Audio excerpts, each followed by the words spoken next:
Nous sommes dimanche 26 avril 2026. Eh bien, bon, il paraîtrait que Patrick Bruel, ça serait un violeur. C'est ce qui se dit dans les médias. C'est vrai que nous sommes vraiment sous l'influence du mouvement, je dirais, MeToo, pour ne pas dire MeToo, et où il y a des violeurs partout. Alors c'est vrai qu'il y en a, mais je veux dire, on va pas croire tout ce qui est raconté par les gens.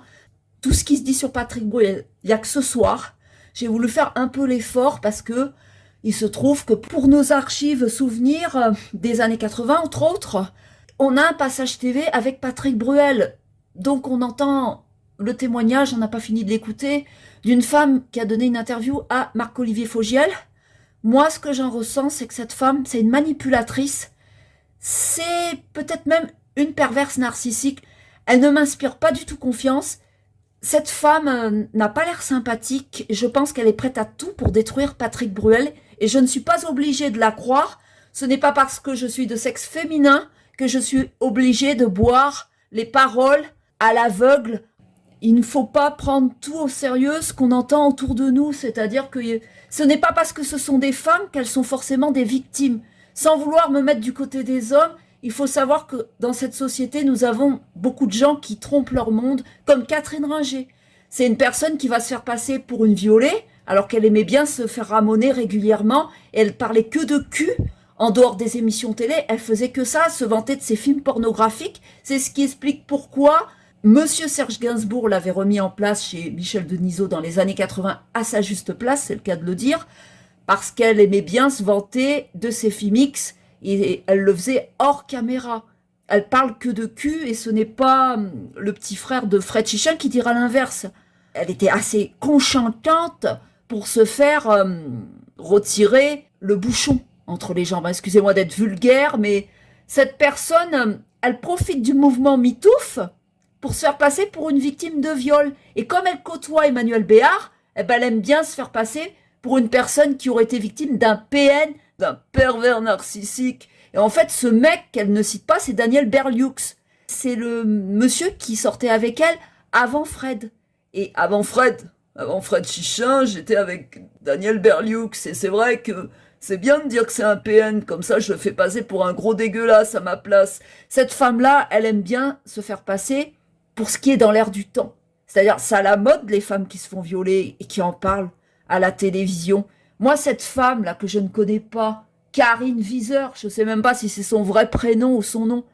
Moi, franchement, j'ai pas écouté entièrement l'interview. Je vais me forcer pour l'écouter, mais je la crois pas. Je ne la crois pas, je suis pas obligée de la croire, alors peut-être que je peux me tromper, hein, mais franchement, elle ne m'inspire pas confiance. C'est comme il y en a une autre, une soi-disant comédienne, Charlotte Arnould. Cette personne, c'est une menteuse. Je sais que Gérard Depardieu parle très crûment, voire très vulgaire. Qu'il l'ait violée, ça c'est autre chose. Je suis un peu plus mitigée. Je ne crois pas forcément toutes les femmes qui parlent à la télé.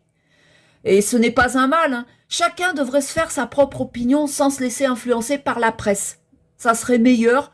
Moi, j'aime bien me faire ma propre idée. Après, tout ce grand monde de gens du showbiz, il y en a certains qui sont vrais, et il y en a d'autres, c'est des personnages. C'est pas des vraies personnalités.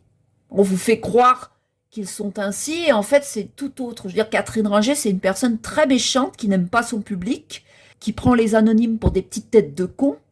Elle s'est servie de Fred Chichin pour l'oseille. Et c'est bien fait avoir.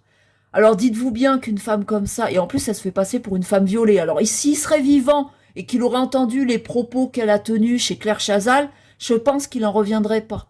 Parce que c'est quand même une personne qui posait des questions sur les tailles du sexe en dehors de la télé, quoi. Elle faisait que ça en permanence. Elle a un problème, une addiction sexuelle au-delà de son vice.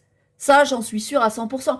Et puis, bon, c'est quand même orgie et compagnie, la scatologie. Elle n'a pas hésité à chier dans la bouche d'un homme, hein, disons-le crûment.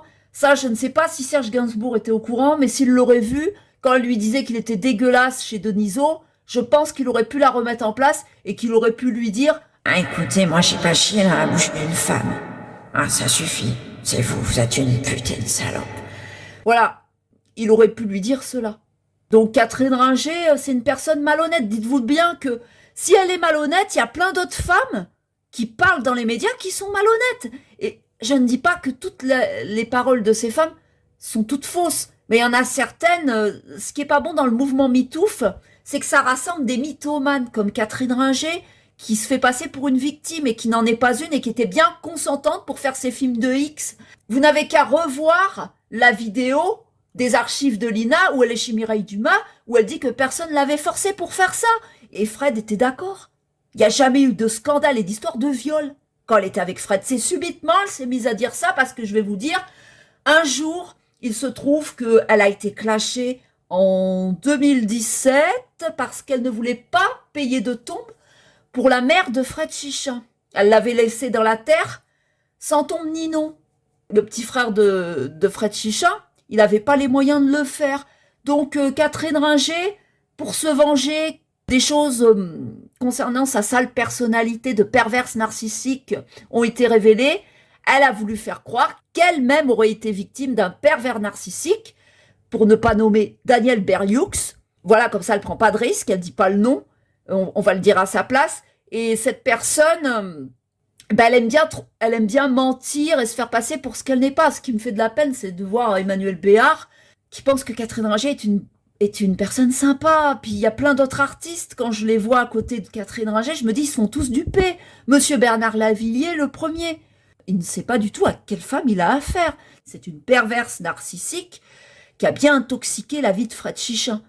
Elle s'est servie de Fred Chichin pour l'oseille. Et il s'est bien fait avoir. Elle le rabaissait constamment sur son physique, et notamment sur son nez, et elle l'a fait jusqu'à la chambre funéraire. Elle lui a manqué de respect. Devant la mère de Fred, de Hugues et de Fabrice Chichin. Donc quand je vois que Josiane Balasco, elle a dit dans une émission dans Vivement Dimanche qu'elle aurait voulu être dans une autre vie que Catherine Ringer, elle aurait voulu être le diable, j'oserais dire. Elle sait pas qui est cette femme, et puis cette femme c'est une hypocrite, elle parle dans son dos. C'est pas vraiment une vraie amie. C'est une personne qui séduit beaucoup les gens avec sa voix et le fait qu'elle était dans le groupe Lerita Mitsuko. Après, ce n'était pas la vraie multi-instrumentiste, hein, c'est bon à savoir. C'est Frédéric Chichin, qui faisait toutes les musiques et pas Catherine Ringer, c'est pas la tête à penser du groupe. Catherine, elle se contentait de faire les paroles des chansons, mais elle n'est en aucun cas une surdouée, un génie. La culture rock, c'est pas elle qui l'avait.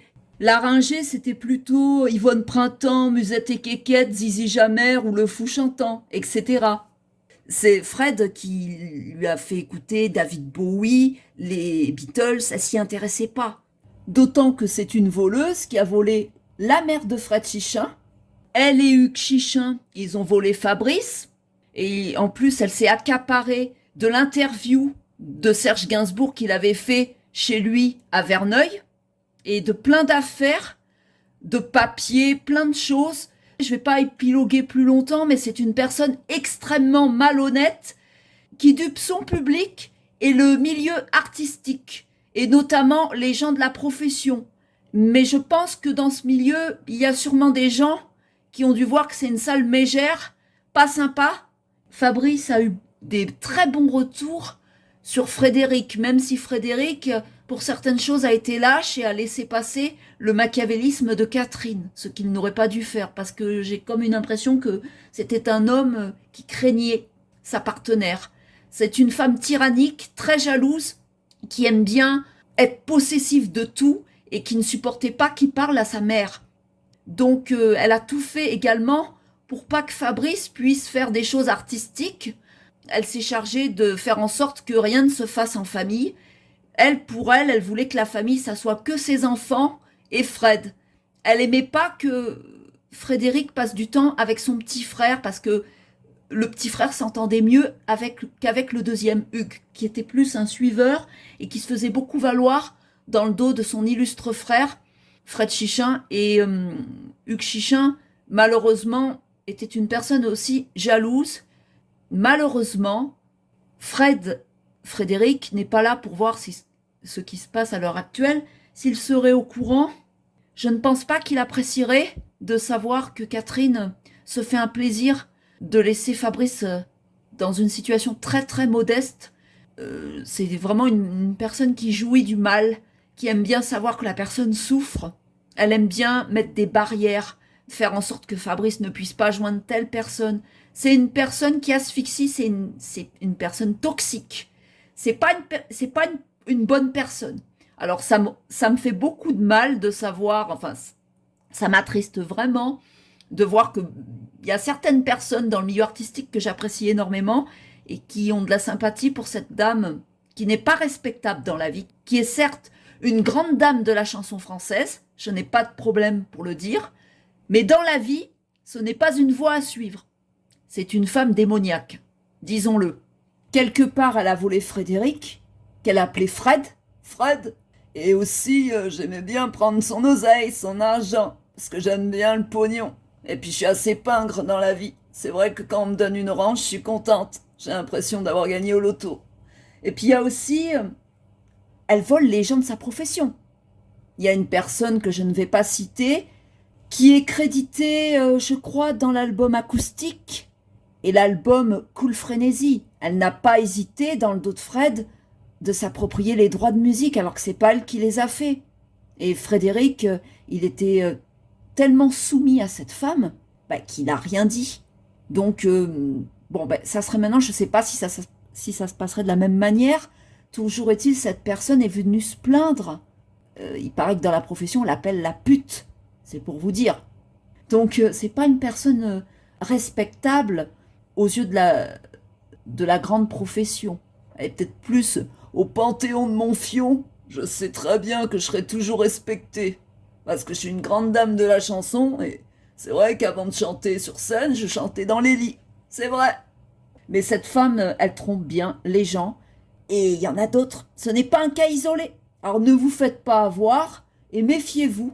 Prenez cela avec des pincettes, parce que tout ce que les médias sont censés nous dire de vrai, ce n'est pas forcément bon à valider. Moi, Patrick Bruel, je ne fais pas partie de son public. Il se trouve que nous avons une vidéo de lui. On la poste dans les années bazar. Mais moi, c'est vrai que les chansons du début, ouais, c'est sympa. J'en ai marre de cette nana-là. Ça m'amuse. Après, quand il fait du sérieux pour faire craquer les femmes, c'est pas mon truc du tout. Personnellement, c'est pas le genre de répertoire que j'affectionne. Mais je n'ai rien contre la personne. Après, ce qui se raconte à l'heure actuelle, on verra par la suite. Mais je n'ai pas envie de croire à tire-larigot tout ce qu'il se dit à droite et à gauche sur ce chanteur, acteur. Je trouve que subitement, nous avons trop de rumeurs. Femme à rumeur, femme à tumeur, comme dirait l'une de mes citations sans prétention. Et je veux me méfier parce que il y a beaucoup de perverses narcissiques. Il n'y a pas que des pervers narcissiques, dont celle que je vous ai citée bien avant, qui n'est qu'un piètre exemple de ce que peut contenir tout ce show business sale. Il faut se méfier. Je ne dis pas que toutes celles qui témoignent sont des menteuses. Pour celles qui parlent de Patrick Bruel, je ne la crois pas. Comme celle que je vous ai citée tout à l'heure, qui parle de Gérard Depardieu, je ne la crois pas non plus. Et je ne pense pas être la seule. Je pense que quand on a un discernement, on ressent ces choses. Il y a des personnes qui vous inspirent confiance et d'autres, vous sentez qu'elles mentent, que ce sont des manipulatrices et vous ne pouvez pas l'expliquer. C'est un ressenti comme ça instinctif que j'ai. Karine Viseur, elle a peut-être des intentions de vengeance contre Patrick Bruel et pour lui faire payer le prix du chameau, elle a envie de bien l'impliquer dans une affaire de viol et puis elle a les moyens aussi de prendre les avocats qu'il faut. Parce que c'est des femmes quand même qui se médiatisent. Elle pourrait nous faire ça en silence et porter plainte Esther, quoi. Ça serait peut-être plus modeste de sa part. Qu'est-ce qui nous prouve que c'est vrai? Je veux dire, moi, je trouve pas qu'elle a un faux air de Valérie Caprisky, mais en plus moche. Je ne trouve pas, franchement, que cette personne me paraît sincère. Quand je la vois, elle m'a l'air d'être très, très machiavélique et très garce. Je n'ai pas confiance en cette femme. Je ne dois pas être la seule personne à penser cela. C'est une femme garce, qui est prête à tout, et nous en avons le type exemple de cette interview d'RTL, là, que je suis en train de visionner. Je ne suis pas du tout rassurée de ses propos, parce qu'elle a l'air de bien mentir et de bien nous jouer la comédie de la femme traumatisée en nous versant quelques larmes. Je n'y crois pas. Le problème, c'est que le mouvement MeToo, ça va ouvrir la porte aux grandes mythomanes, et un jour, je pense que la justice se rendra compte qu'il y a des femmes qui ont menti, et qui se sont servies d'une association pour se faire de la pub médiatiquement, et pour accuser ignoblement un homme d'avoir du harcèlement sexuel ou du passage à l'acte. Donc ça va très très loin, il faut qu'elle fasse très attention ces écervelées parce que si elle raconte des conneries, ça se retournera contre elle. Je ne suis pas sûre que tout ce qui nous est dit est vrai. Je pense qu'il y a des personnes, c'est vrai, et il y en a d'autres qui mentent. Cette femme-là que l'on voit en photo, elle ne m'inspire pas confiance. Et je ne peux pas croire tout ce qu'elle raconte. Moi, ce que je ressens de cette personne, elle a de la vengeance en elle. C'est une garce.